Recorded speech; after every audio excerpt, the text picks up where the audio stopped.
நண்பர்கள் அனைவருக்கும் வணக்கம். இன்று ஒரு தகவல். ஒரு காட்டில் ஒரு குரு இருந்தார். அவர்கிட்ட நிறைய சன்னியாசிகள் இருந்தாங்க. ஒரு நாள் இரவு ஒரு சன்னியாசியை கூப்பிடுறார்.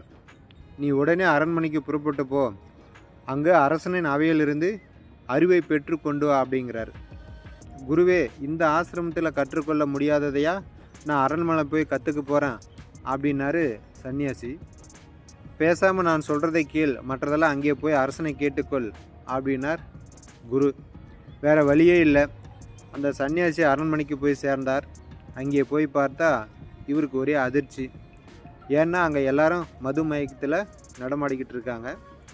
இந்த சன்னியாசிக்கு ரொம்ப சங்கடமாக போச்சு. நம்ம குரு இப்படி பண்ணிட்டாரே, நம்மளை அவமானப்படும்படி ஆக்கிவிட்டார் அப்படின்னு நினச்சார்.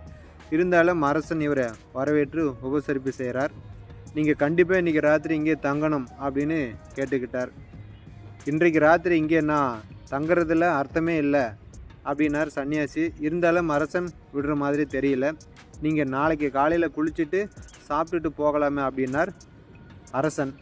சரின்னு சொல்லி சன்னியாசி அங்கேயே தங்கினார். அன்றைக்கு ராத்திரிக்கு அவருக்கு தூக்கமே வரலை. இந்த இடத்துல நான் எப்படி நாணயத்தை பெற முடியும் அப்படின்னு ஆச்சரியமாக யோசிச்சுக்கிட்டே பார்த்துட்ருக்கிறார் சன்னியாசி. காலையில் எந்திரிச்ச உடனே அரசன் அவர்கிட்ட வந்தார்.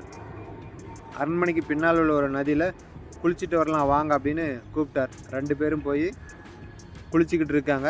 அந்த சமயத்தில் திடீர்னு பயங்கரமாக ஒரு கூச்சல். என்ன அப்படின்னு பார்த்தா அரண்மனை தீப்பெட்டி எரிஞ்சிக்கிட்டு இருக்கு. அரசன் சன்னியாசியை பார்த்து, அதோ பார்த்தீங்களா அப்படின்னு சொல்லி காட்டினான். சன்னியாசி நிமிர்ந்து பார்த்தான். வானளவிய தீப்பிழம்புகள், அவ்வளோதான். உடனே அந்த அரண்மனை நோக்கி ஓட ஆரம்பித்தார் சன்னியாசி.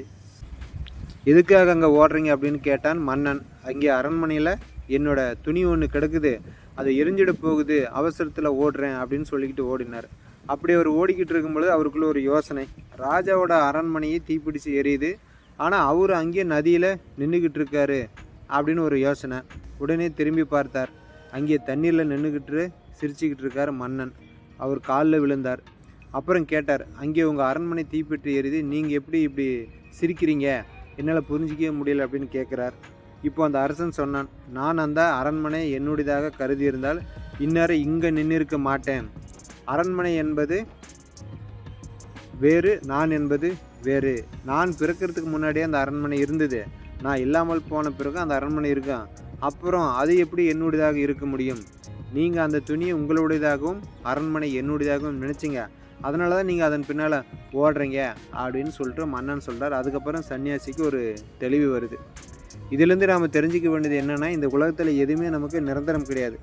அது எப்பப்போ என்னென்ன நடக்கணுமோ அது நடக்கும். அதை நாம் சரியான முறையில் வழிநடத்தி போனால் போதுமானது அப்படின்றத இதன் மூலிமா தெரிஞ்சுக்கலாம்.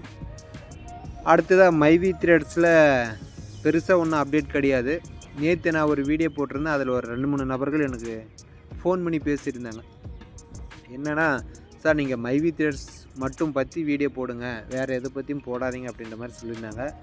பட் மைவி த்ரெட்ஸில் ஏதாச்சும் அப்டேட் இருந்தால் தான் நம்ம அது சார்ந்து தினமும் ஏதோ ஒரு வீடியோ சொல்ல முடியும். எந்த ஒரு அப்டேட்டுமே இல்லாமல் அரைச்சமாகவே மறுபடியும் திரும்ப சொல்கிறது எனக்கும் போர், பார்க்கக்கூடிய உறுப்பினர்களுக்கும் போர் அடிக்கும். அதனால் மைவி த்ரெட்ஸும் தாண்டி சில நிகழ்ச்சிகள், இப்போ ஒரு வேலை வாய்ப்பு வருது, தனியார் நிறுவனத்தில் அல்லது கவர்மெண்ட்டில் ஒரு டெம்பரரியாக ஒரு வேலை எடுக்கிறாங்க அப்படின்னு சொன்னால் எனக்கு தெரிஞ்ச தகவலை ஷேர் பண்ணால் அது 4 பேர்த்துக்கு பயனுள்ளதாக இருக்கும் அப்படின்ற வகையில் தான் மைவி த்ரெட்ஸ் பற்றி அப்டேட் எதுவும் நம்மளுக்கு கிடைக்காத பட்சத்தில் இந்த மாதிரியான தகவல்களை நம்ம போடுறோம். அதேமாதிரி அந்த எஸ்பிஐ நிறுவனத்தில் நிறைய பேர் இருக்கீங்க. ஸோ அதில் ஏதாச்சும் அப்டேட் இருந்தாலே நம்மளுக்கு தெரிஞ்சதை மக்களுக்கு தெரிவிக்கணும் அப்படின்றத தான் போடுறோம். மற்றபடி மைவி த்ரெட்ஸை பற்றி போடக்கூடாதுன்னு இல்லை. பட் அதில் தகவலே இல்லாதப்போ நான் என்ன சொல்ல முடியும்? இப்போ லேட்டஸ்ட்டாக கிடைச்ச தகவல் என்னென்னா, 2-3 நபர்களை விசாரிக்கும் பொழுது ஒரு 4-5 டைரக்டர்களுக்கு வந்து ரிலாக்ஸேஷன் கிடச்சிருக்குது அப்படின்ற மாதிரி சொல்லியிருக்கிறாங்க. அது ஃபுல்லாக ரிலாக்ஸேஷனாக இல்லை, அது எப்படி என்ன டேர்ம்ஸ் அண்ட் கண்டிஷன் அப்படின்றது தெரியல. அது இப்போ 2 நாளைக்கு முன்னாடி கிடச்சிருக்குது அப்படின்ற மாதிரி சொல்கிறாங்க. நாளடைவில் எல்லாத்துக்குமே அந்த மாதிரி ரிலாக்ஸேஷன் கிடைக்கிறதுக்கு உண்டான வாய்ப்புகள் இருக்கும்.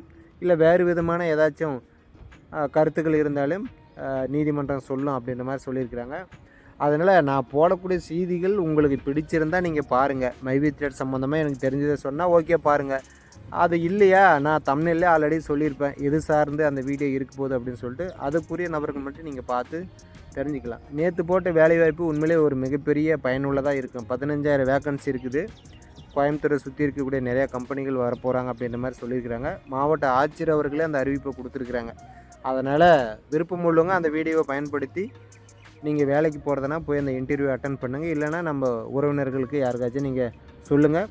கண்டிப்பாக மைவி த்ரெட்ஸில் எந்த அப்டேட் எனக்கு கிடைச்சாலும் கண்டிப்பாக உங்கள்கிட்ட நான் ஷேர் பண்ணிக்குவேன். கிடைக்காத வரைக்கும் வேறு வழி இல்லை.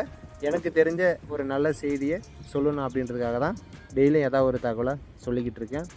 மீண்டும் அடுத்த ஒரு தகவலுடன் உங்களை சந்திக்கிறேன். நன்றி, வணக்கம்.